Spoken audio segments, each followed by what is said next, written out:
लड़के लड़कियां जब बड़े होते हैं तो फ्योंसी बहुत मोहब्बत वाला रिश्ता है और फ्रेंड्स वो भरम वाला और एतमार वाला रिश्ता होता है। इन दोनों से डील करते हुए बहुत अच्छा लगता है।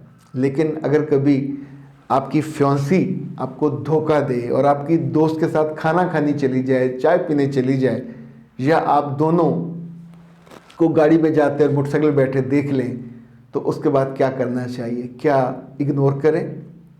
क्या इस पे पर्दा डाले रखें? या इस पे आपको रद्द-ए-अमल देना चाहिए?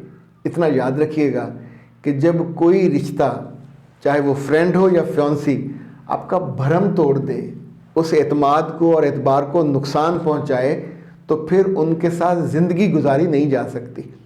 इन लोगों के साथ ये जितने खूबसूरत हों, जितने प्यारे हों, जितने मर्जी बरसों का साथ हो, याद रखिएगा अभी उन्होंने धोखा दिया तो आने वाले बरसों में इससे ज़्यादा आपको धोखा देंगे।